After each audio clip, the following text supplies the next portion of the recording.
Apa? Are we live yet? Are we live yet? Are we live yet? Are we live yet? Are we really live? I feel underdressed. We are live. Bismillahirrahmanirrahim. Saya nak jodoh Coach Juri Doi bersama sahabat saya Din Osman. Dia sedang makan. Kunyah dulu Din. Kunyah. Kunyah lu. Welcome.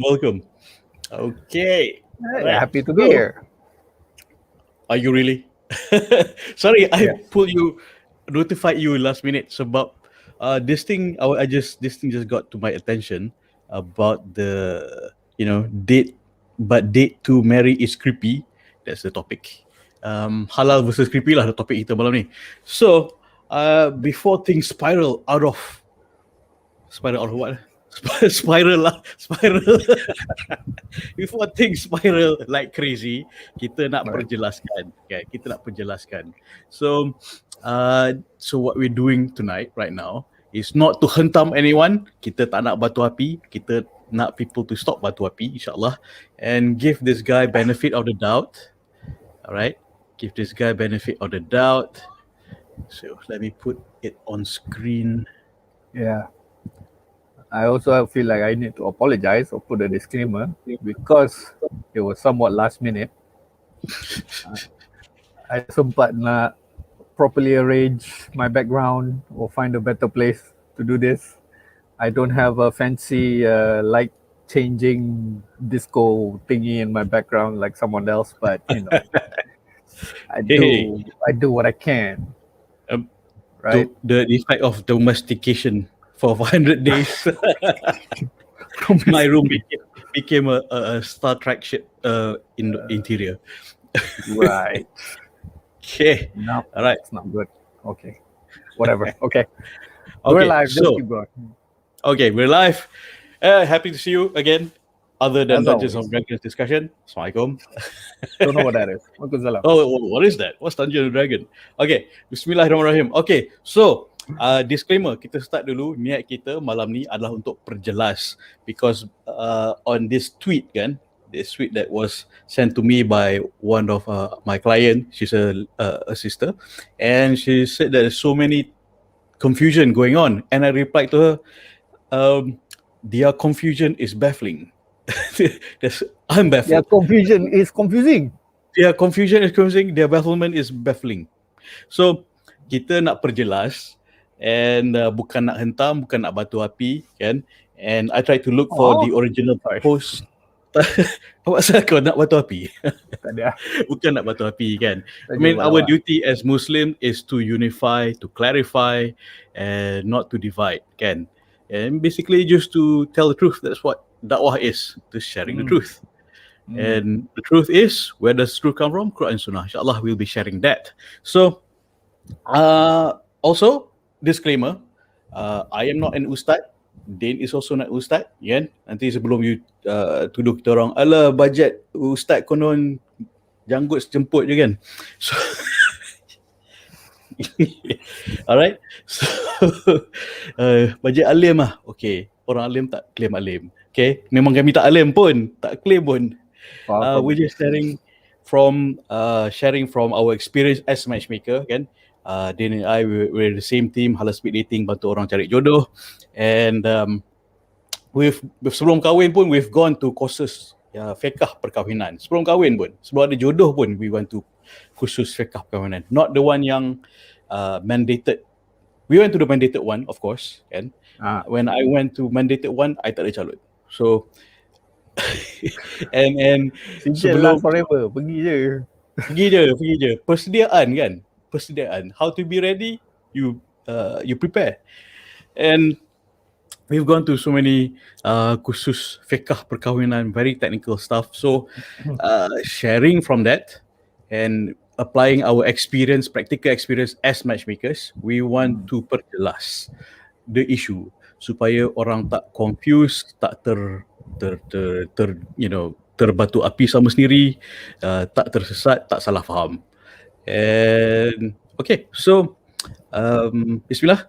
I tried to look for this original post from this guy. Tak ada. Perhaps he has more clarity, insyaAllah. And Ya, kau ni jangan. so, so There is a story.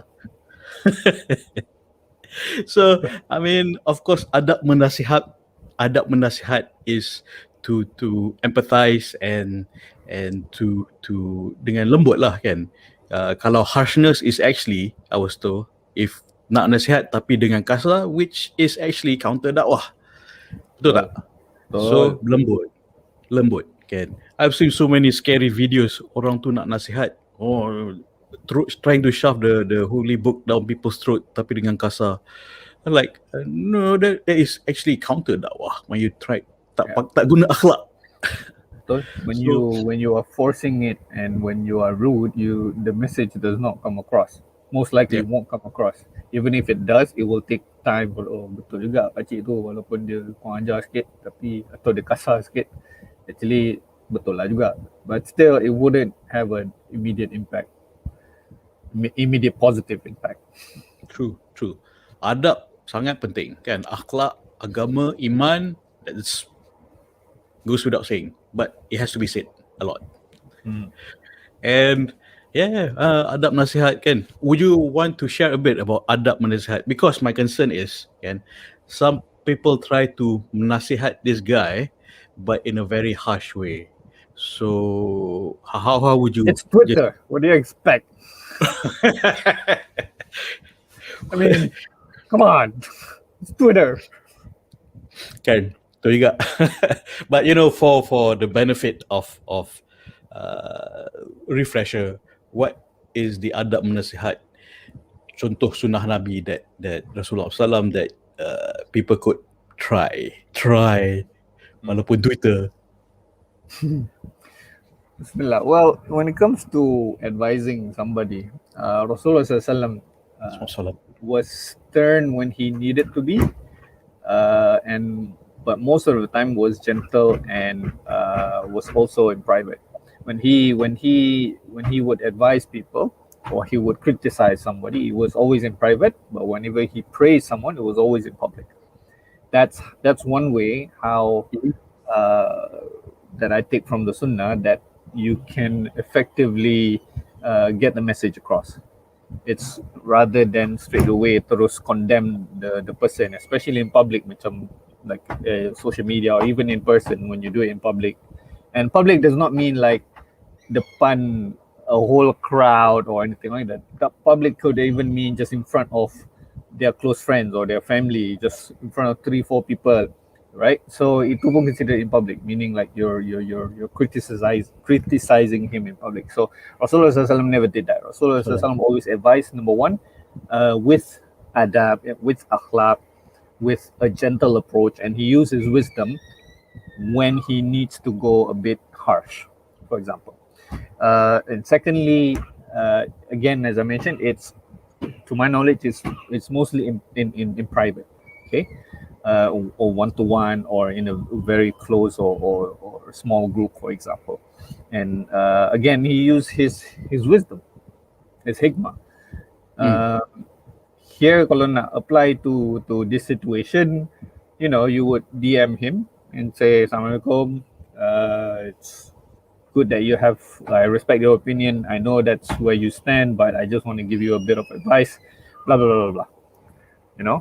And you sound very, you have to be polite, especially most likely these people don't know the guy in the first place.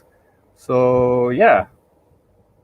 I mean, that in terms of, to answer your question, how to advise somebody, it should be in private and with adab and akhlaq. And of course the purpose of that is untuk menjaga aib orang kan, aib muka. Yes. Yeah. Of course, you don't want to, like I said lah, kalau you do it in public, you memalukan dia, and then when you are embarrassing him, lagilah the message won't go across. He would react to your method more than to your message. Yeah. And it also could push that person away from the actual message. Correct. Yeah, correct. So it does not help the situation at all. Okay. I'm sorry, Zuri. I have to please excuse me for a few seconds. I have a gorilla knocking on my door. He does not I want to understand. sleep. Please excuse me for a few seconds. All right, understood. Wait. Sila. Okay. Stop cam, mute. Stop cam. Okay. All right, so Dave will be back. This is the reality of going live at home, from home. Okay. I'm sure if you follow me every time, every night, usually by 9:30 something, my daughter will be knocking on the door, will ask me to change the diaper. So yeah, same situation. All right, so this sister sent me a link to this apa nama, to this tweet. I'm rarely on Twitter, and and it was brought up to me, and the opinion that has been given and this thing has been shared, the concern that I have and the reason that I'm doing this with Brother Din is that takut ia memecah belahkan, mengconfusekan lagi mengenai perbezaan dating dan ta'aruf. So, Din, would you like to kick off? Apa beza Din? Apa beza Din? Apa beza Din? Apa beza Din dan Zuri? Dengan Zuri. Okay. Rambut, janggut dan berat. Apa beza? Okay, senang. Ini baru live lah. Kalau off screen, off camera, lain. Lagi lain. Lagi havoc. Lagi havoc. Alright, so apa beza dating dan ta'aruf? dating dengan ta'aruf. Okay. First, ta'aruf. Ta'aruf is basically the period or the period of time that you get to know a person. When you meet somebody, get to know them. But in this context, when it comes to marriage, you're getting to know them to get married, right? Whether they're the right person or not. Dating does not have the main difference. Number one, dating does not have the end goal of marriage, right? Dating does not necessarily have an end goal, the end goal of marriage, and one person may realize that, the other person may not. You know what I mean? It's because one person may have this idea that we're just dating, we're just trying out, or I'm just getting to know you, like this brother right here. He just wants to, he's attracted to you. That's I'll pick on that point. I'm attracted to you, and along the way, I will decide to marry you or not. In essence, a ta'aruf is the same, but the decision to marry or not, or like I'm getting to know the person to get married, right? I hope the difference is clear. Like, Niat lah, niat. Yeah, the niat. I want to get to know you, to know if you are suitable to be my spouse. Dating is I want to get to know you because I think we would fit together as a couple, right? There's in a way, there's subtle differences, and also a major difference also would be the physical aspect of it. There's no physical contact in getting to know during the ta'aruf session. In dating, in conventional or is that right to say conventional? Conventional versus Islamik. Common knowledge or common perception of what is dating, right? Is that there is a physical interaction, even if it's just holding hands, for example. And yeah, in dating also, your parents does not necessarily know, right? During ta'aruf, your parents, especially the ladies' parents, should at least be aware that okay, my daughter is getting to know somebody. If it works out, alhamdulillah. If it doesn't work out, khair, inshallah, she can get to know another person. Perhaps the next one is more suitable. So yeah, and dating, of course, has more implications of that, other than what I've just mentioned. But in short, that's basically it. Yeah, and I'm asking you to explain because they've heard my voice every night. So I want to change things up and ask you more questions like apa salahnya dating, kan? date but tak nak kahwin, you know, what's wrong with that? Dating tak nak kahwin. Okay. Dating tak sure nak kahwin ke tak, tapi date je lah because ini awet ni hot, kan? Okay. If you're just dating and you don't want to get married, yeah, that's your choice. Even if you date and you don't have physical contact, the parents know you are dating. In essence, it's very similar to the ta'aruf session. But you don't know, you haven't decided yet whether you're really going to get married or not. Or you even decided, you know what, we're just temporary. You're just my spare tire, right? I just want to, we just want to be with somebody around, or talk to somebody, or be close to somebody at the moment. But whether we get married or not, that's too much. It's too distant in the future. I'm not ready. It's 101 excuses. If you or both parties consent to that, I can't say anything. That's your own choice. But when you choose, the consequences, you are not the freedom to choose does not mean freedom of consequences. So consequences such as heartbreak, such as having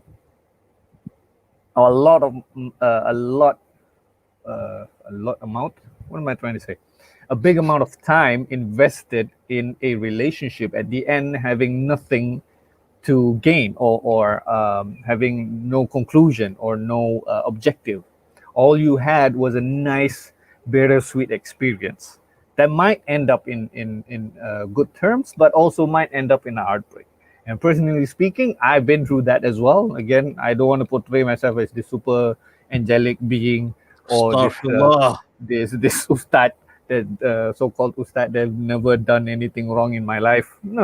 I've been there, done that. All right, where I thought we were going somewhere, and then at the end it just didn't happen. For what? Because then I realized that the initial objective, or the initial intention is wrong, or is not there. So yeah, I hope that answers the question. Alah, nak dating ringan-ringan sikit tak boleh ke? Cik. Nak dating ringan-ringan sikit. Okay, ringan-ringan. Itu nak dating ringan-ringan. Okay, dating light versus heavy duty. Macam mana tu? Well, again, it's as I mentioned, if you date ringan-ringan and you still maintain social distancing and no physical distancing, and no, you don't get into any hanky-panky, and both parents are aware, and so on and so forth. If you do that and you still think that, you're just playing around, and you want to do that, you want to quote unquote waste your time, go ahead. Go ahead. Nobody can say anything. You're asking them to go ahead then. As I said, those disclaimers at the beginning, if you follow those physical distancing and the same rules which apply in ta'aruf, basically, right? If you follow all that, and then you still want to go without the objective or the intention to get married, right? I can't say any further. Like, okay, what can I say, right? The rest is up to you and your parents, the girl's parents especially. But if you are already intending, memang nak dating, right? The common knowledge of what dating implies, I can't really be specific because I have a 6-year-old within earshot at the moment. So I lost my train of thought.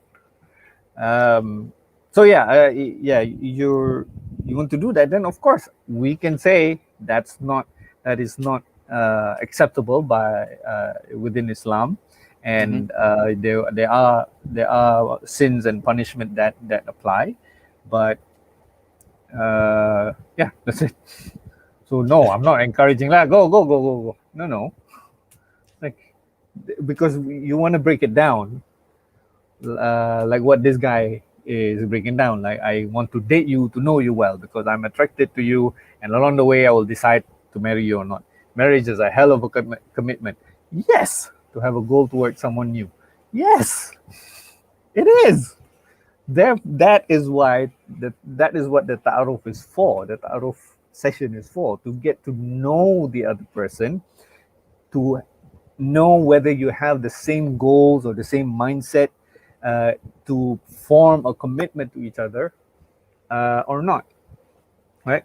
To get to know whether you guys fit for each other or not. And it's not a guarantee, yeah? It's not a guarantee that because you follow Islamic principles or Islamic guidelines when meeting somebody and getting married, does not protect you from divorce.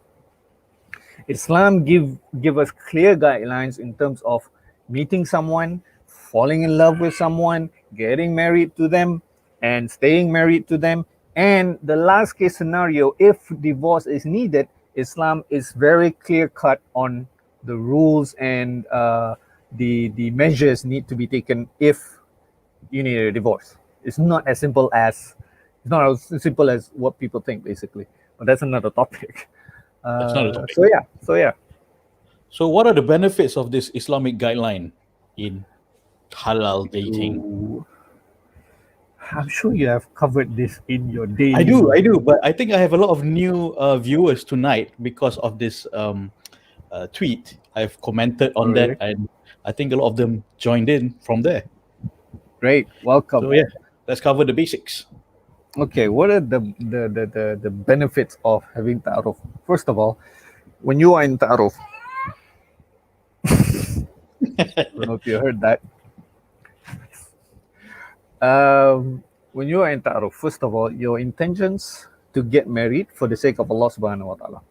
All right? Yes. You are getting married, and you want to put the first step with the blessings of Allah.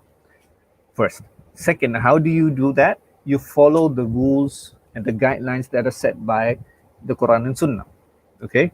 So you meet somebody, you know somebody, and in ta'aruf, the goal is clear. The goal is marriage, right? Not dating, not dating, not to play around, not to fool around, not to see if this person is right or wrong. I mean, yes. What I mean is, like, if just to test the flavor, that kind of thing, right? Just to retrial, test drive. Yeah, I hope you understand where I'm trying to frame it, because again, I have a 6-year-old within earshot, so I don't want to be very specific. It's okay. Test drive is a vehicle term. Yeah, you want to get your hands-on practical demonstration. That's clear, right? That's out of the question within Islamic ta'aruf definition, and it protects both your hearts and your intentions, because the goal is clear.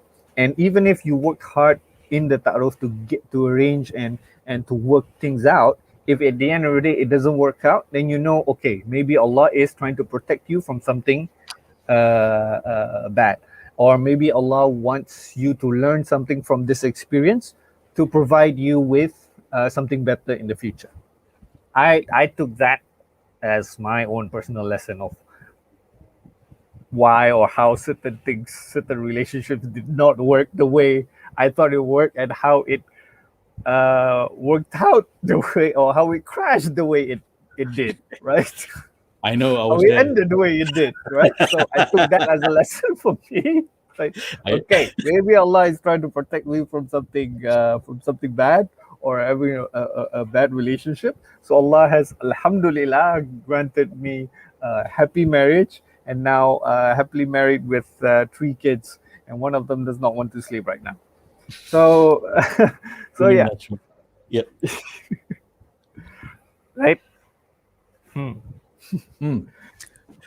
Yeah, so, I know. Sorry. I kind of got 2009, 2010. Anyway, continue. yeah, I got off track a bit. So yeah, it protects you. Number one. Number I don't know what number now. Protects your feelings, protects your dignity. Exactly. Protect your For time. this is, yeah, protect your time, because you know some people, some people, Some people.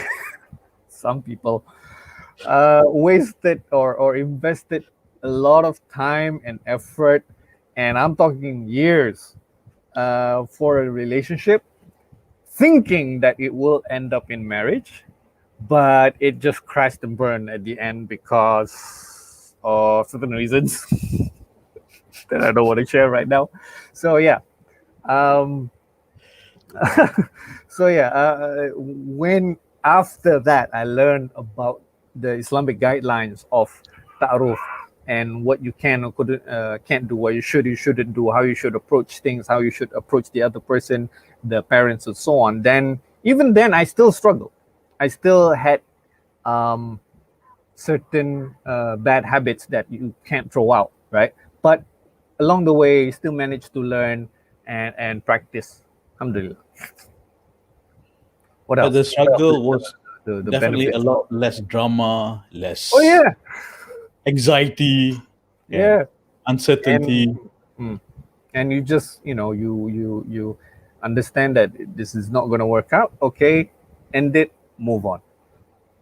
You don't waste your time, you don't waste your energy, you don't waste your effort and emotions, because once you get emotionally involved, like deeply emotionally involved, then it's even harder to get emotionally uninvolved.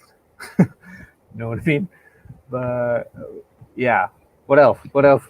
Other benefits? And what about the trauma of dating and kecundang? Kecundang dating. Kecundang. Sorry, Kecundang, Najib kadang-kadang karat ya. Kecundang tu macam mana? kecundang. Kecundang tu dia macam kecundang macam trauma of heartbreaks, breakups, you know. Uh, how does that affect a person's emotions and action It to can vary. It can vary. And it can vary from somebody will take it to the stride and say, okay, tak apalah, tak ada rezeki, atau okay, never mind, it doesn't work out, to somebody going into a full on depression mode, right? And I'm not thinking, oh, I'm so sad, that kind of depression. No, no, no. I'm talking about like a clinical depression. So it really varies.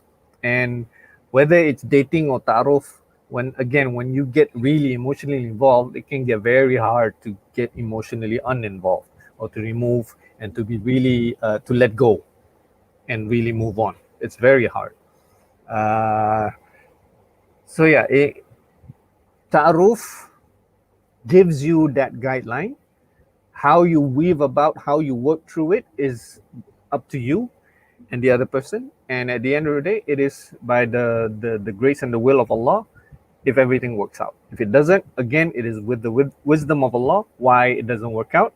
And we should pray or ask Allah that you will be protected from any more heartbreaks and provided with something better in the future. Because in essence, that's part of the dua in istikhara, right?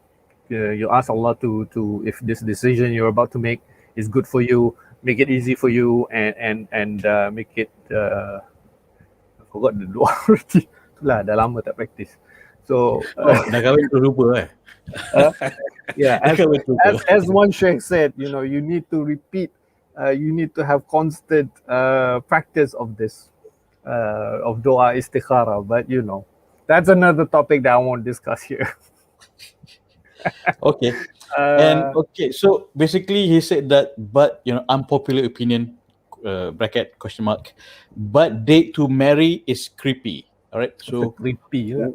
creepy. Okay, I mean we don't know exactly what he means, but Yeah, what exactly. is actually creepy? Can benefit of the doubt lah. But for discussion, date to marry is creepy, and a lot of guys we know would feel the same way. Macam it's scary, it's intimidating. Date tapi kena fikir pasal kahwin instead of date nak main-main hanky-panky. Yeah. So I think maybe he doesn't really mean creepy, or what he means by creepy is that impending impending commitment, Impending commitment. Yeah.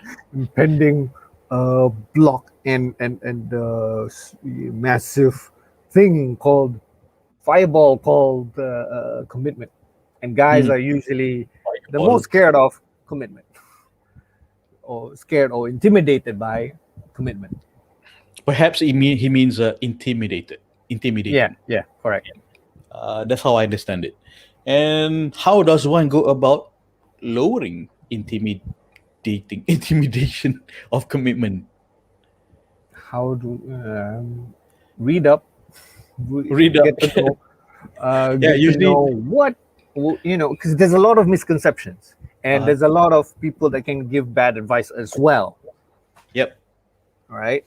So you should read up, learn about what are the commitments involved, and actually, hopefully, through that, you can actually learn what is it that you truly fear. Sometimes it's not so much commitment of being tied to a single person for the rest of your life.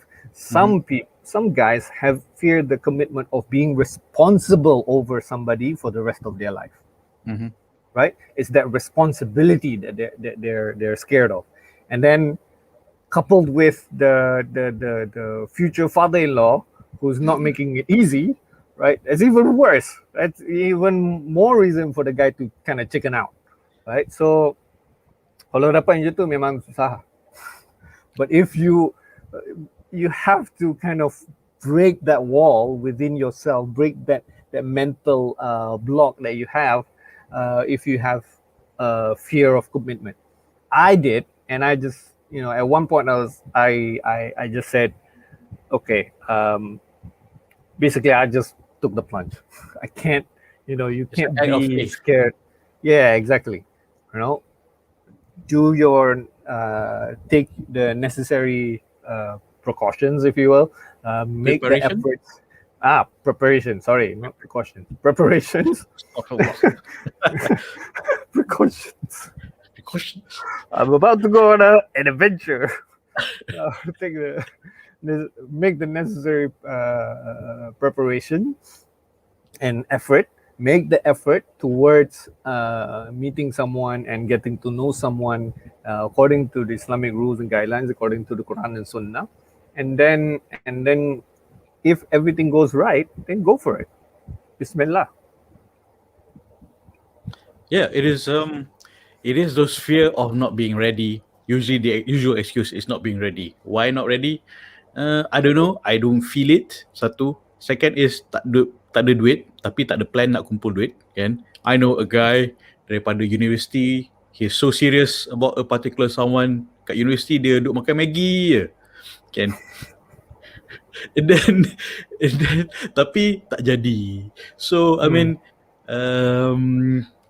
so duit tak ready, so tak sure about the person, and a serious discussion is not done. Tak ada tanya soalan pasal life planning, and tak ada interview betul-betul, kan? I mean, I've shared on live before. Once I dated this person, she for years. Lady, I assume. A woman, I assume. This lady, and apparently she didn't, for a few years apparently she didn't like children and doesn't want to have children, and that was a deal breaker. I wish I knew that beforehand, before we started the relationship. And it was There like, you go. why didn't we discuss this? Why didn't I ask this question before? Okay, just because she's hot and that's it. Ni zaman jahil sebelum tahu ilmu ta'aruf, sebelum apply ilmu ta'aruf. You should have like a thingy. You should have a disclaimer or a banner upon. Ni zaman jahil. Red card. Red card. Zaman jahil punya statement, kan? And so and unfortunately, guys and girls, men and women, don't feel it awkward or takut nak tanya soalan, serious questions like family, finance, family planning, faith, practice. A lot of serious questions that needs to be asked is not asked, and then assumptions are there, and people definitely change lepas kahwin. So sometimes for better, sometimes not. So assumptions are dangerous. Don't assume. If you have doubts, ask. If you're not sure, ask. Have that discussion. It's very important. Candid. Betul. I keep telling them that, oh, my friend Din, during his ta'aruf interview, his wife brought, I think, 4 pages, front and back. You use my example, huh? But the that's example true. is, it's not what you answered, it's also how you answered. You know, the Yes. akhlak, the adab, the janggut, kan? Hello, Ryan. Hey. Hey. Sit down. Sorry. All right. So what is actually creepy? Halal? Is halal creepy? Or dating creepy? Which is actually creepy, kan? I mean, because the sebab not aware of what is halal and what is not, and it is perceived that dating is more fun and halal is creepy. Don't you think so? Because they're not aware that halal is not creepy at all. In fact, it's dignified. The halal ta'aruf.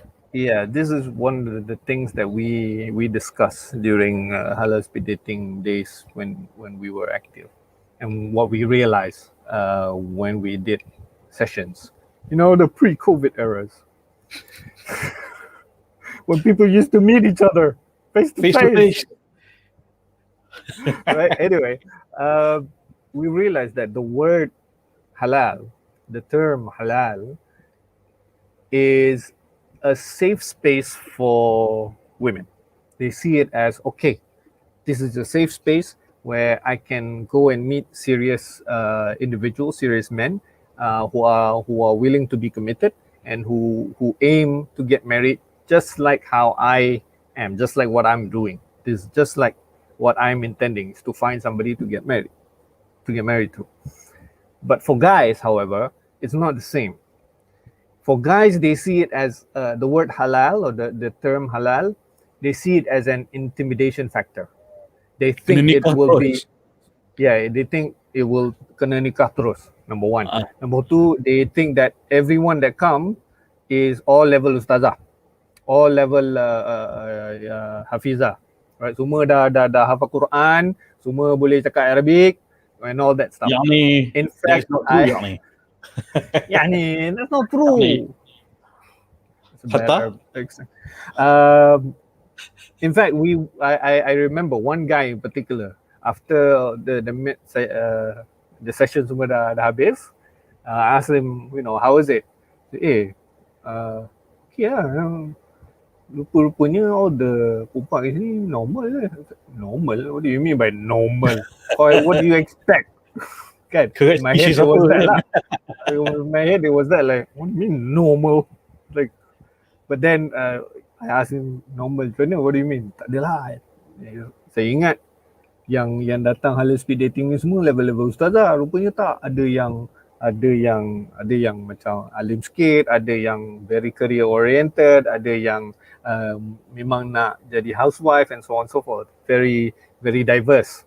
So for guys, the word halal, not just in halal speed dating, but also in general, they think they have this perception that it is in an intimidating factor, because you have to be committed straight away. You have to have everything ready already, and this is a pressure that's being built by society. You need to have your house ready, your bank account ready, your car ready, and so on, everything ready before you even think about getting married. That's how I was raised as well. All boys are raised that way. There you go.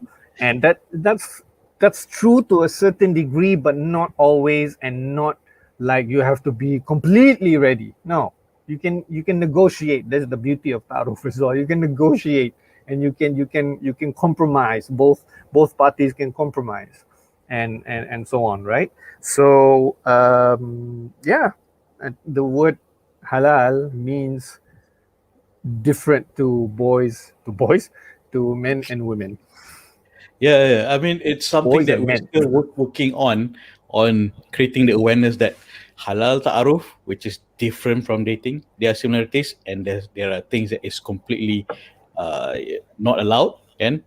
Macam hanky-panky, berdoa-doaan, no, kan? So there are similarities and there are differences. Yes. But guys think, oh datang, nak datang event cari jodoh halal speed dating is, oh kena datang pakai jubah dan pakai celak. Kan? Nikah terus. The guy that I mentioned pun dia, you know, he even dressed up. Tak ada lah dress up, but he siap pakai songkok lagi. Macam, kau ni nak kahwin terus ke apa? It's like, oh. Datang terus pakai, like, no. We're not, you know, you come as you are. They want to see who you are. They want to find out about who you are. Not so much of how you dress, whether you pakai songkok ke tak, and all that. Asal kau tutup aurat gue, okay. Kan? Be yourself, not yourself yang dalam bilik baru bangun. No. Your casual, your casual self, how you are, how you be as a person out in public. Pergi shopping mall, what do you wear? Of course, you know, tu aurat lah kan. And yeah, that is one of the bro, are there any like questions or anything? I don't know. I'm just looking at one screen right now. So are there like questions or views or anything? Let me Hope nobody comments on my background or anything, man. Again, I apologize. Okay, ada sister tanya, perhaps, do you see the question? Where? Okay. Issues with the label. What label? Label? Halal. The halal label? Eating. Yeah, I think we just mentioned that. Please be specific. I think we just answered. I think if you wanna go a bit more specific, please elaborate. Type it in. Elaborate. And yeah, I mean, definitely what's actually creepy is dating. Halal is the opposite of creepy because you start it's ta'aruf, halal ta'aruf. Ta'aruf basically in Arabic it means just a get to know, berkenalan kan. That's what it means in Arabic. But for the purpose of discussion, to make things clear, we call it ta'aruf. And of course, absolutely, it has to be halal lah. Kalau tak halal, buat apa? Betul. Kan? Tak halal tak payah buat. So, sagulah. Anyway, tak halal tak payah buat. So, dating versus ta'aruf. Just for the sake of discussion, both are getting to know. Yes. But there are parameters and limits for ta'aruf because it is to protect dignity, protect emotions. It is clear with its intention, which is berkenalan. Tujuan berkenalan ni untuk apa? Tujuan berkenalan adalah untuk berbincang perkahwinan, to talk about marriage. And there is a time limit. It's not indefinite. Yeah, it's a limit. Let's say 1 month or 3 months. It's up to you. It's subjective. But recommended not too long, because if you find something actually creepy, then you can call it off. Yeah, and don't leave the other person hanging juga. You know, for I know this person. She is based in the Middle East. He is based in the US, and they've been getting to know each other. They've been talking online for so long, but he's sort of in the middle, or she's not sure basically of where he stands. Kejap kata yes, okay, I will come over and move to US. But then when she offered, like, she wants to go there and move there instead, for example, or at least go there to get married and then see how should we stay there or should they come back to the Middle East, dia macam reject, or dia kata no, and all that. So it's kind of red flags raised, right? So those sort of things, yeah, ta'aruf punya environment or setting can help protect you better. Yeah, absolutely. And the time limit is very important because the point I told the story was because they asked my advice on it, and I said give him an ultimatum. If you don't if you don't make a decision, or you don't, come up with a whether you want to continue with this or not, then by a certain time or date, then let's just call it off, move on. No need to keep dragging and wasting our time. None of us are getting any younger, and if you call it off and we move on, then you can look for another person, I can look for another person, and everyone will be happy, alhamdulillah, right? So yeah. The challenge with that is kan, when I get this message every day via WhatsApp, every day, oh saya berkenalan dengan seseorang tapi dia tak nak masuk Minang, dia cakap nak kumpul duit dulu, bla bla bla, dah kenalan selama setahun setengah, 2 tahun, and she says she's not getting any younger, kan? And the advice I gave is give an ultimatum. Nak ke tak, talk to my father, kan? Plan. So their response to that is macam, takutlah nanti dia lari macam mana. Dia lari macam mana, and kalau tak jumpa orang lain macam mana. So how? Okay. I don't know, you the guru. I'm not your guru. How? Usually I advise ladies, sisters, love yourself first, respect yourself first, and don't let anyone bully you or push you around like this, waste your life, waste your youth. Kan? Why are you held hostage by this guy who gonna drag on and on and on, when let's say he's been dragging for a year? During that time, you could have gotten to know somebody else, get in ta'aruf with them, get to know them more, get to know them well, as this guy put it here, right? And then get married within that time. I got to know my wife and had the ta'aruf session and got married, I think around 3 months. Yeah. 3 months. Lebih kurang ah. Wait, no. It was May longer. 2013. So May 2013. How do you know all these details? I was there all along. Creepy. You creepy. May 2013. Kan? Because kau nikah July 2013. May or April? Yeah. We got married in July, and but I met her first, or we had the first ta'aruf session. I believe it was the December the year before, so around 7 to 8 months. Of course, she was chaperoned by her cousin, her friend. The first time it was her friend and her sister right in front of me, and I was like, oh, is this how ta'aruf is going to go? And I was there alone. I thought, in public, okay. It was in public. It was at a restaurant with a lot of people there. Again, pre-COVID times where restaurants are fully packed. so yeah, it was probably list of questions. Question 1. Okay, fine. You want me to go through that story? Okay. So what happened was, I came. We first met. That was our second meeting, actually. The first meeting, we just met, asked the basic questions. You know, itu yang kat office tu. Life. Yes. You didn't have to say that, but yes. Yeah, I already told the story in public. It's like, it's a glass office, glass wall, glass door, and I was sitting outside. It's like, yeah, man, go, you can do it. I was gonna do it. I hope my wife is not watching. If she's watching, I'm in deep trouble. Anyway, that was the first time, but it was only for a few hours, one or 2 hours. I asked Zuri to stay after office, and I thought there would be lesser people in the office, but turned out at that particular day, because somebody probably said like, Dennis going to meet somebody, talk to somebody, like, oh god. But anyway.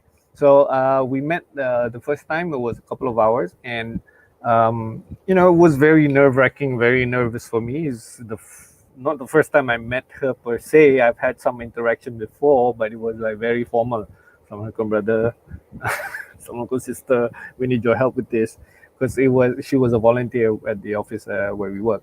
So it was very intimidating, but I had certain things that I wanted to know, and certain basic questions that I want to get covered definitely in the first meeting. And at the end of that, same thing with her. And then at the end of the meeting, I was so nervous to ask this question. So what did I ask? Do you think we can meet again? right? And that was so nervous for me because I wanted it. I was scared of rejection. I was scared of she's going to say no. Like, oh, now I gotta, like, okay, fine. But for me, I wanted it to be a yes, and alhamdulillah, she said yes. Let's meet again. So let's continue this conversation. So the second time we met, and I had only about 5-6 questions in my head, and things that I want to cover, and more importantly, I want to know if we can have a conversation going. Like, do we have that chemistry to have a conversation going, and especially without one of my friend waiting outside the window. Who is that bozo? I don't know. This bouncer. So when she came, it was with her best friend and her sister, and they sat right, across the table. I expected like she was gonna sit with, the same table as me, and the friend or whoever she bring will be another table away from us, so we can have a private conversation. But no, at first they were sitting all together, and I thought, okay, this is how it's gonna work. I didn't say that out loud. I was too scared to say anything out loud other than smile and say how are you and all that. After that, the friend and the sister went to another table, alhamdulillah, and then she took out a piece of paper. It had 20 questions on it. 20, right? On one side. On one side. 20 questions. The other side, another 20 questions.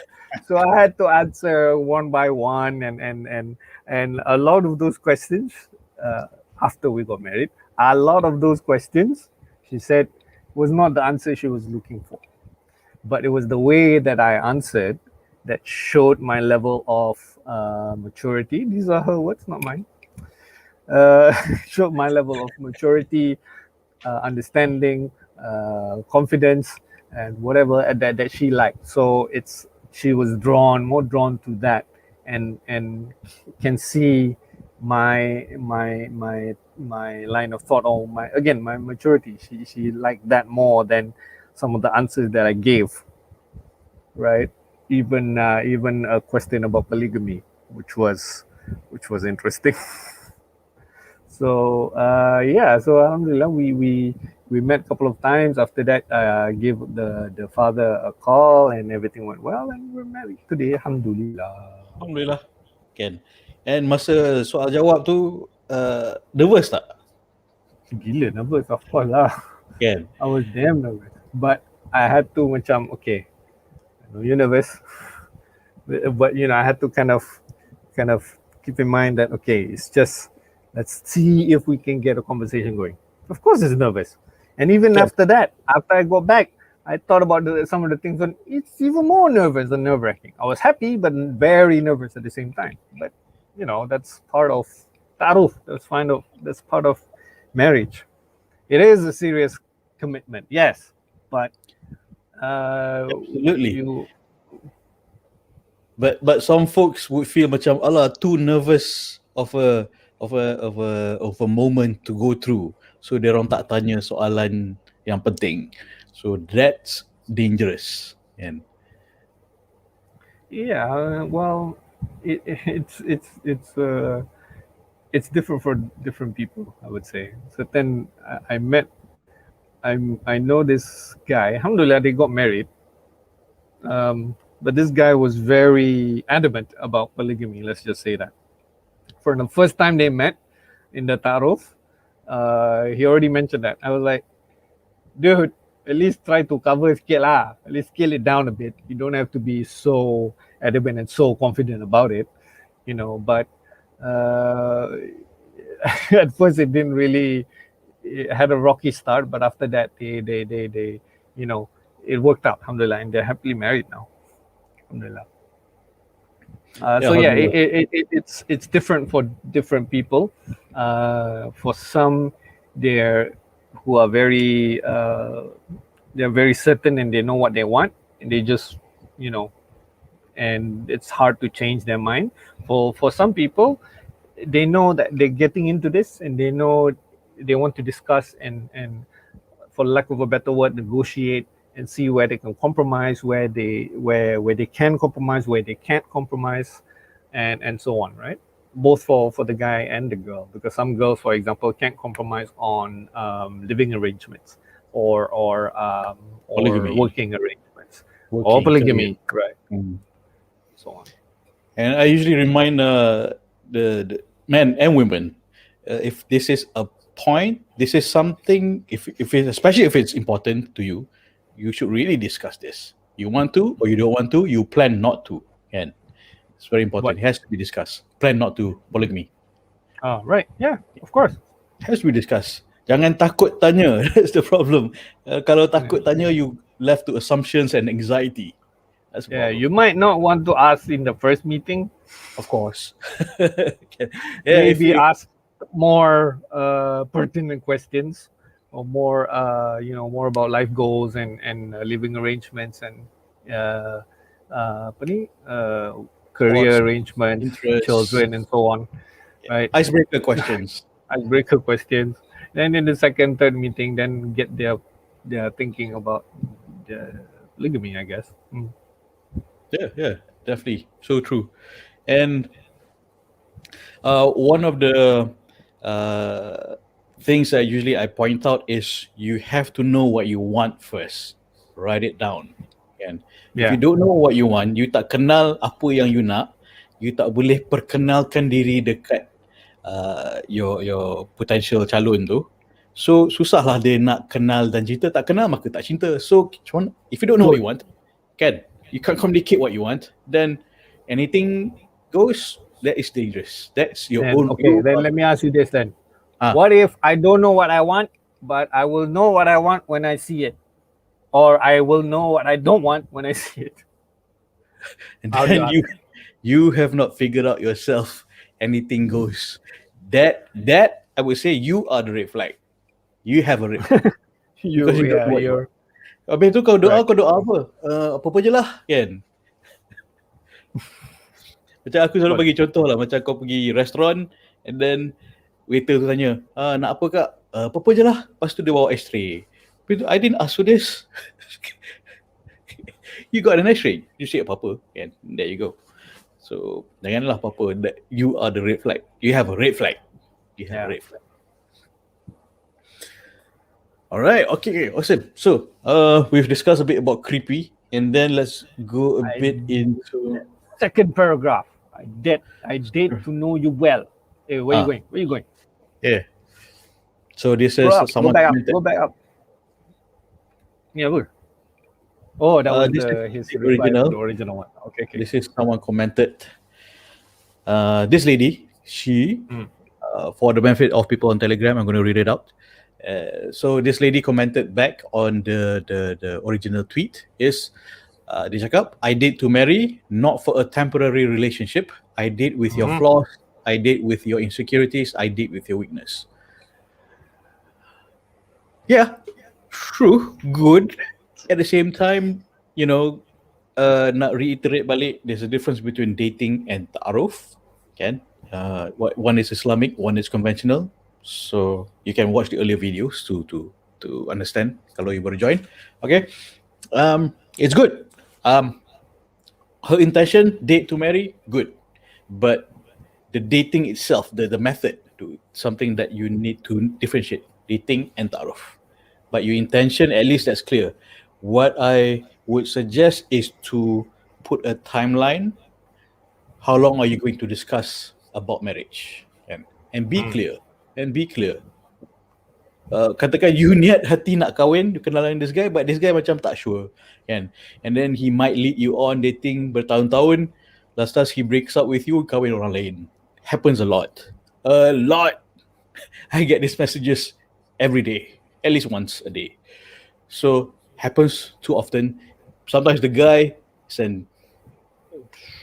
I don't want to use the word, but he's basically just waiting for something better to come along. If you are not stern with him, kan? Betul tak? Yeah, you are the spare tire. You are the okay lah.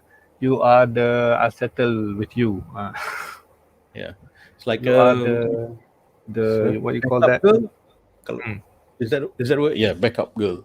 Kalau tak ada, if nothing better comes along, then yeah, why not you? Can, since you're there, Yeah, that's the dangerous you're part. the why not you instead of I want you. Kan, dia tak sure. Whoa, banyak. Oh, Let's go back to the tweet from the guy. I wanna pick okay. up one point here. He says that I date you to know you well because I'm attracted to you. Only along the way I will decide to marry you or not. Essentially, that's the same in the ta'aruf. Cuma the end goal here is, yes, I want to get married. Sama je lah. It's basically roughly the same. It's just when he use date, it has other connotations to it. And because I'm attracted to you, and that's one thing important for ladies to know as well, that guys, they they are attracted to you. Looks bring you together. For a guy, bring you together, and your personality, your quirks, your insecurities, your flaws keep you together, right? Your positives and your negatives, your strength and your weaknesses will keep you together, because that's what couples do, right? The looks, it brings you together. That's just, guys are just naturally like that. They are more physical based, right? Physical beings. They like what they see, then they want to investigate further, right? And of course, Yeah, Islam allows yeah. various forms of attraction, kan? Macam physical, personality, intelligence. It's allowed. This does not contradict with Islam whatsoever. Yeah. But how it's expressed and how the ta'aruf is done, Yeah, that's what you do with it is a different story. Yes. true. Macam, if I just go up to a girl and say, hey, I'm attracted to you, Oh, well, is that your pickup line, Zuri? no, my old pickup line was, you look like my future ex-girlfriend. Anyway, to zaman jahil. such a douche punya move. Anywho, all right, I need to know you well. Yes, of course, you need to know a person well during ta'aruf, and there is a hemah dia ada tata tertib dia, kan? Like asking right questions, you're a chaperone, tak berdodoan. It's best if the wali is informed, ask for kebenaran wali. Okay, let me point this out. You can chime in, Din. I'm going to say it as it is. Tanggungjawab untuk mencarikan jodoh untuk seorang wanita adalah tanggungjawab seorang wali. Unfortunately, wali, one, don't know that that's their amanah. Two, they know but they don't care. Three, they care but they don't know how to do it. Four, dia orang takut nak tolong carikan jodoh sebab takut kalau silap nanti kena blame. So it's this, in Islam it's made easy. Memang tanggungjawab wali untuk carikan jodoh untuk anak dia. The system is there, but it's not being practiced. This is how basically this whole problem starts. Otherwise, we don't have to do what we do. Kan? Basically, we are assisting wali to do their carry out their amanah. And yeah, man, I'm trying to put a way to tell the wali it's your job, actually, not mine. I'm trying to assist. And how do I tell the wali? I mean, how do the ladies who's listening, how do they tell their wali that, Papa, this is your job? Well, frankly speaking, yeah, it is the responsibility of the wali to look. That's what wali means, as a guardian, to look for somebody suitable for your daughter. But you got to be realistic, because you have to be realistic to look at the times and the society and the culture that we live in today.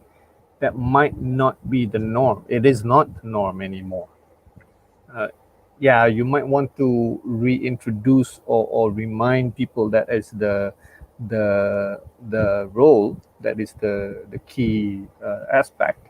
But at the same time, I think it's far too common of a practice that the person, the lady, find the the suitable spouse for themselves.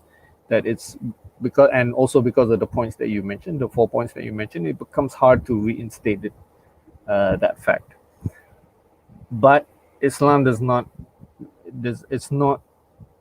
disagree with this. Does not say, Islam, there's nowhere in Islam, in the Quran or Sunnah, that says it's haram for you to find a spouse yourself. No way. There's no such thing. And it does not make it wajib upon the wali to find somebody. It's wajib for the wali to approve, right? To get the approval and the blessings of the blessings of the wali, yes, right? But not, he does not have to be the one to look for it. No. Look for the spouse. Would it help? Depends. Again, depends, because, and this is cultural problem as well that has caused this, because of forced marriage, right? And not arranged marriage, forced marriage, where the father now, maybe may or may not realize the fact that he is wali and he's responsible, but he, because of his own interests, not because it's the best for the daughter necessarily, but he thinks it's best, but it's not what they want, right? It's not what the daughter wants, right? Or it's like something, I'll give an example. For example, like a father forcing the daughter to marry this guy who is well off, who is rich, and he's also the cousin, your cousin or your second cousin. You want to keep it in the family. You want to keep, Okay, macam Mustafa Kamal movie. yes, something like that. And this happens not here, not so much in Malaysia or in this region. It happens a lot in the Middle East and South Asia, because of different family names, different tribes, and so on. All that sort of play into aspect. Plays a role into the whole issue. So the problem of forced marriage does not help the situation, and that's why I say it depends on the relationship that you have, that the lady has with the father, that the girl has with the father, and vice versa, the father has with the lady, right? If they're close, if the girl herself asks the dad that I am at my wits, can you help me? Or that you know me very well, I don't want to go out, I don't want to waste my time, or I want to get your approval early. So can you look for somebody for me? Or a lot of people, etc. If the dad is if they have that relationship and the dad is trustworthy, is not going to be like, even if the dad recommends somebody that, let's say it's his boss's son, for example, right? So recommend, but this is recommend only. They just recommend only. If it doesn't work out, no problem. The father should not have an issue, right? If it doesn't work out. If it works out, great. If it doesn't, no worries. Find another one, right? But again, it depends. It depends on the relationship that you have with your father. Some ladies, unfortunately, don't have a good relationship with their father. So to ask a wali, to find a husband for them, might be counterproductive. Might be the wrong solution. Even if, Okay. yeah, maybe, again, it depends. I don't want to give a blanket statement and say, yes, it is your responsibility, you should do it. It's not really the case. You have to look at the society and the times we live in. And also the capacity of the parents, because the one sister told me, she said her parents tried to help, but didn't know to, so tersilap langkah, they accidentally tried to introduce her to someone's husband simply because they were in the same masjid or usrah group. So that was a bad experience for her, There and you because go. the parents did not do their diligence. There you go. So yep. So like I mentioned is, tahu tu amanah tapi tak tahu macam mana nak buat. So that's another thing. And of course, you mentioned just now forced marriage. Oh, man, how could is forced marriage allowed? No, it's haram in Islam. So yeah, let's make that clear. Forced marriage is haram. Arranged marriage is different. When Yes, someone asks me, arranged is marriage is arranged different. marriage uh, in Arranged Islam marriage allowed? is Yeah. yes. Arranged marriage is basically what we're doing. We know you, and we know this other person, and we think that you might be a fit for each other. So I gave each other's contact. You contact each other, and you get to know each other. If it works out, alhamdulillah. If it doesn't work out, khair, inshallah, move on to the next. Right? The choice is up to you. Okay, the choice is up to the guy and or the girl. Okay, forced marriage is like what I mentioned before. The father comes back and says, you have to marry this person. He is from our family. He's a cousin. He's rich. He got his own house. He's this and that and that. And you need to get married to him. If you don't, I disown you and all that. So basically, that's force. You don't have a choice. You don't even know who this guy is. So in some cases, I believe in South Asia, in India, that region, they didn't even meet the guy until days before the wedding, like that sort of deal. That forced marriage is haram in Islam. Clearly, when a non-Muslim asked me this question, why do Muslim practice arranged marriage? Okay, so how I explain it is usually forced marriage is completely forbidden. Arranged marriage, you do it too. The lady arrange the wedding, the guy pays for it. Yeah, matchmaker. So gurau, Matchmaker. That's what we're doing. Yeah. Forced marriage is because in Islam, the decision to marry for the lady, the decision to marry the guy that you're meeting, that you know, is up to you. At the end of the day, it's Ladies' up to you. choice. Ladies' Right? choice. Tulis ladies' choice. Ladies' choice. Ladies' choice. You will take advice from your friends, your family, your father, your mother, your brother, your uncle, your sister, so on and so forth. You might take advice from them, and then you take you make the effort and you make istikhara. But at the end of the day, bottom line, the choice is yours. When the choice is not yours, that is a forced marriage, right? When the choice is because, or even if your parents make you feel guilty, right? Have put you in a guilt trip that you should marry because we are in a difficult financial situation and he's rich, he can help you out and also help us out. If you feel guilty, that's also not, I don't want to say it's haram or halal, but I don't see that as a great start to a marriage. So yeah, in a way that could also be forced marriage because you're kind of Pressured you're into doing it, but yeah, pressured into it. Okay. So this line, it says, I date you to know you well. So what does it mean? What do you think he means, I date you to know you well? I mean, how well can you get to know someone before Sama marriage? je. In ta'aruf sama je. You are meeting each other to know the other person better, right? To know the other person well. It also depends on how long the ta'aruf is, right? Because I am attracted. I did you to know you well because I am attracted to you, and yeah, this I explained just now. Only along the way will I decide to marry you or not. Yeah, that's the key difference. Yeah, and Because please what realize, it seems like here is at the start of it, there's no intention of getting married, yeah, but it you didn't want to start with get intention. involved. You want to get romantically or emotionally involved. Then you decide to get married or not.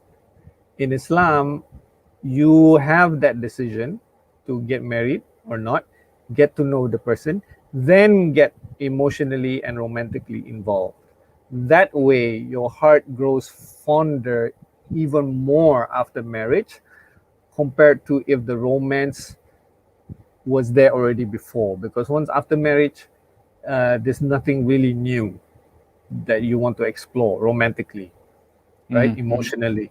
But after marriage, in the taruf, when you're not romantically involved, after marriage, when pretty much everything is now halal, you can now explore a lot more. You can have a lot more fun, and it's a lot more enjoyable that way.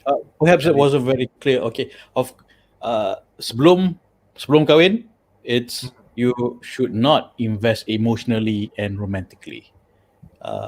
After kahwin, Yeah, I mean, it's not go all like in. totally cut off emotionally. I mean, of That's course, there are almost impossible for a tertaruh human being. harapan sikit, but you manage it lah. Yeah, you manage it lah. You don't give away everything. You don't give your whole heart away like a cheesy 90s romantic sitcom. Um, Which movie are you you thinking about? huh? Which movie are you thinking about? I don't know at this point. 10 They're Things I all the Hate About same. You. All the same to me.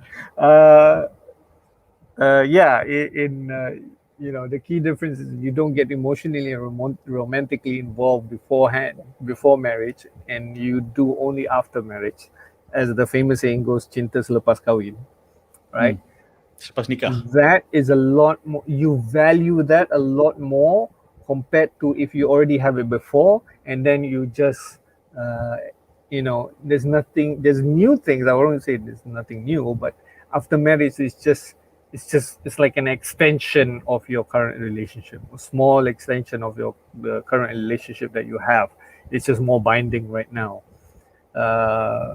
But with following the Islamic method, at least I find that the romance that you have after marriage, you appreciate it a lot more, and you get a lot. You are deeply involved with it compared to if you had it before. And it's hard to explain it, but dihargai kan, the berkat, the feeling of berkat tu. Yes. It's something I've been trying to explain, but you just feel it. That is berkat. You did things the right way, and alhamdulillah, and the berkat feeling is there. It's like that's beyond love between humans. That's love from above. And sometimes people ask, kalau tak dating, that's my diaper changing signal. Kejap. Oh, okay. So some people comment that kalau tak kenal, tak dating, macam mana nak kenal perangai dia macam mana, kan? Kenal melalui email or just WhatsApp or just through questionnaire je, macam nak kenal dengan dia.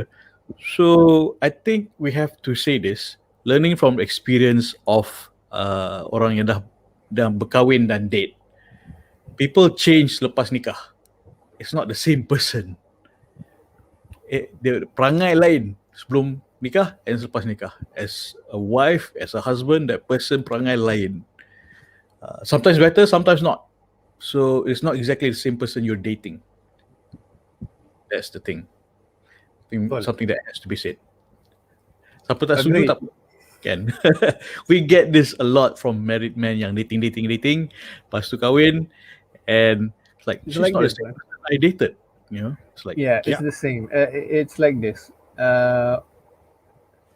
Men who get married expect their wife to stay the same forever, and women expect their husbands to change, to get better, to change for the better in the future. And a lot of times, it doesn't work that way. Their wife naturally change, both emotionally and physically, especially after children. Boys will be boys, right? They might learn, or they might step up in terms of responsibility and all that, but sometimes nasty habits might just stay, right? For example, I don't think my wife is watching and she's not within earshot, so I can say this. I, for example, still tend to leave my laundry different places, you know, and or try leave my wallet and my keys at different places, and then I keep asking, where's my wallet? Where's my keys? I forgot where I put them. That's like our my 8 year struggle, and my wife gets really annoyed, but you know, she says she expects me to change in the sense where why don't you just put your stuff all in one place? Like I still do it, just leave it all over the place.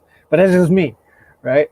But again, just that's just a small example of how guys perceive their spouse, their wife after marriage, and how ladies, perceive their husband after marriage as well. They think they will change some of the habits. No, they don't, not necessarily. And the husband might think that your wife will stay like this forever, this hot chick forever. No, she will change. That's true. So true. I mean, this is getting reports from practically every man, husbands that Yes. dated. And then, Yes, this is from kahwin. experience. Yep, their experience. Their experience, our experience. And yeah, people change, people grow, right? And okay, just last before I go have to change the diapers. Only along the way I will decide to marry you. I think we've covered this already. It's because ta'aruf, you decide to discuss marriage. If sekufu, then proceed, kahwin, nikah. Kan? You commit to discuss marriage, not commit to nikah terus. No, it's different. That's ta'aruf. This is ta'aruf lah. Kalau dating is like this lah. The expectation is like this. Test drive dulu, tengoklah nak beli ke tidak. And then tak nak beli, then you go test drive another car. So, and that's basically how a lot of guys think. I'm sorry, I have to tell you how it is. Okay, a lot of guys think that way, and you know, Why? We also get that as well. Why you guys like that? I don't know. Guys are guys. You know, women do that too, but not as much as guys. Of course. Yeah. So, all right, okay. We hope that you. Thank you for joining. Any questions? Any questions? Because people are very shy to ask questions in social media. They would WhatsApp me, and then I will respond to that in private. And then sometimes just read it out. Don't have to read the name. I can't because all my gadgets are on. Otherwise, I have 4 screens in front of me. I feel like, you know, Spectre gadget feel. Spectre gadget. So, okay. If you have any questions or you want to ask Bro Dane, WhatsApp me. Maybe I'll try to you know, grab Dane last minute again. Hopefully not last minute, because you know we have to do some pre-dinner planning. Yeah, I call it preemptive house chores. So I gotta prepare, gotta do some house chores in order for my wife to agree to basically leave all the kids with her. Help her prepare. Sebab sayang isteri. Betul. Oh yeah, this thing is being recorded. Yes, that's true. Yeah, sebab sayang isteri. Right? And of course, as a husband, you have to expect yourself to participate in child rearing and everything, all the house chores. And house chores are actually a lot of it sunnah. Washing the plates, taking out the garbage, so many more. I think that's a topic for another discussion. And thank you so much for joining, Dan.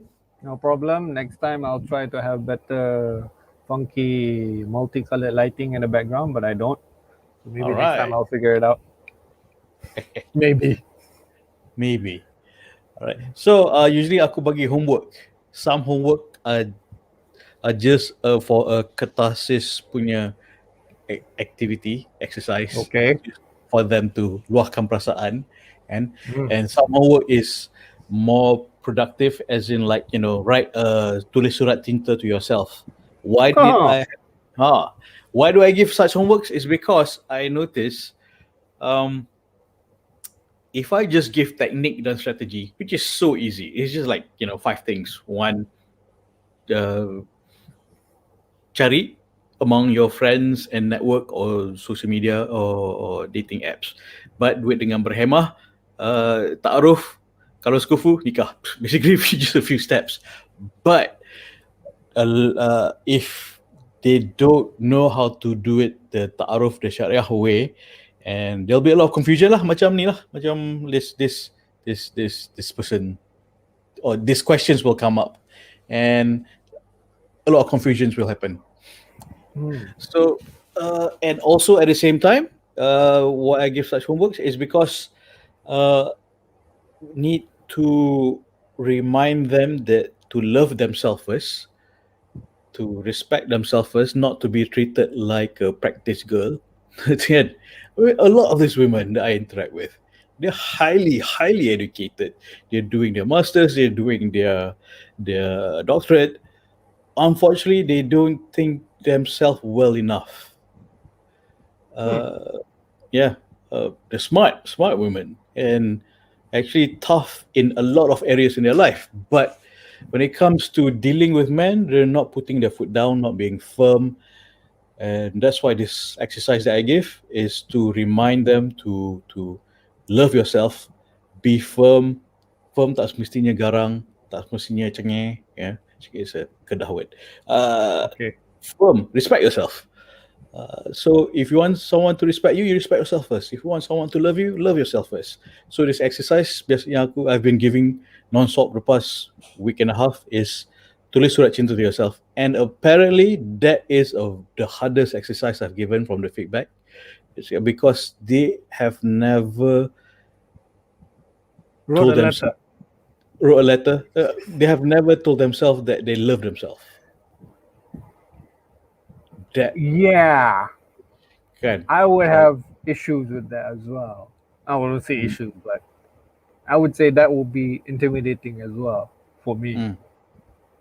Because because everyone has their regrets in life, and when you want to write a love letter, you want to write a letter to yourself, right?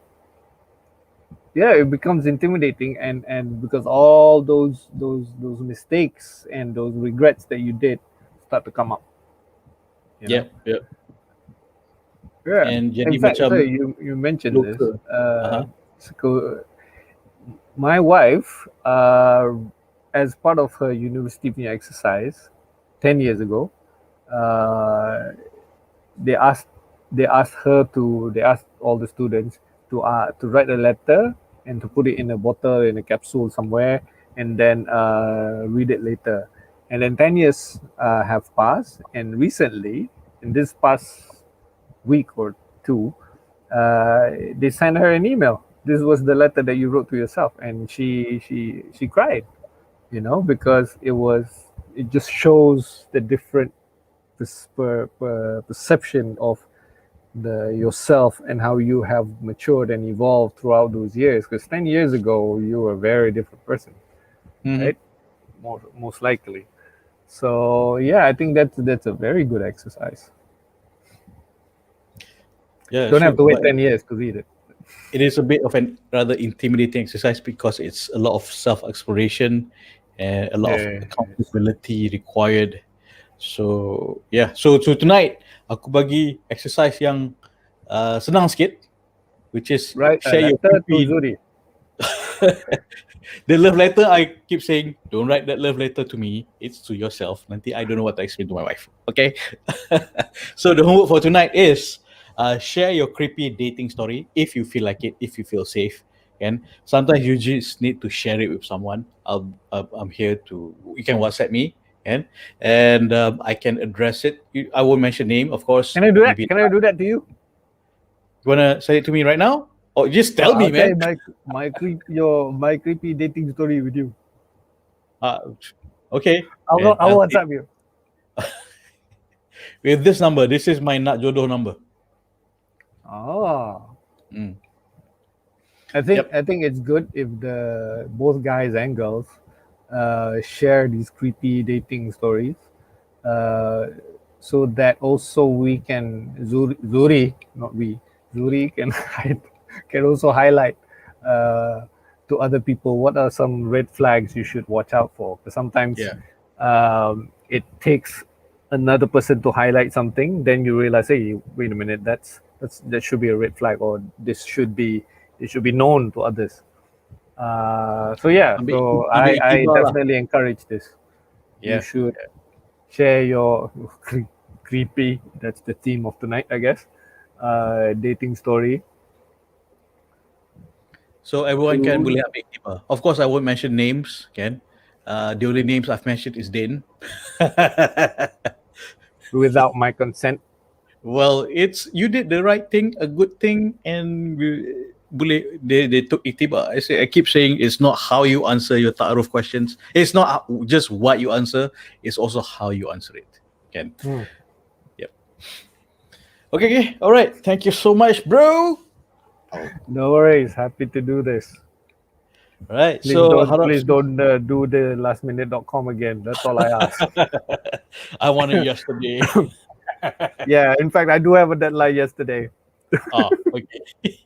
Because this thing just popped up to me. Someone, a sister, she said that this thing, there's so much drama around this. And I said, okay, maybe I should address this, and maybe I should bring Din in, get his input. Thanks for joining, Din. No Right? Usually, worries. before we leave, we close with a doa, which is this: because you want yang terbaik for your parents as well.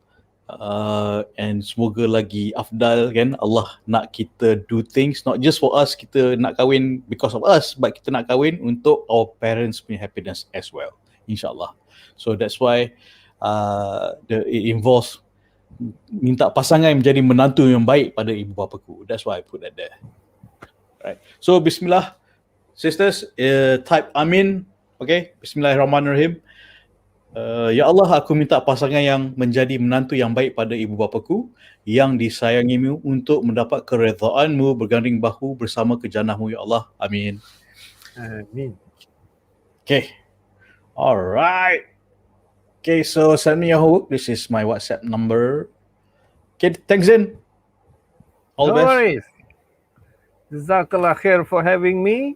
Wa iyyak. See you next time, inshallah. Assalamualaikum. Thank you also, ladies and gentlemen, for listening to my ramblings and my stories. So yeah, Jazakallah khair. Assalamualaikum warahmatullahi wabarakatuh. Salam siaran. Salam siaran. Salam siaran. Bye. Assalamualaikum. Salam.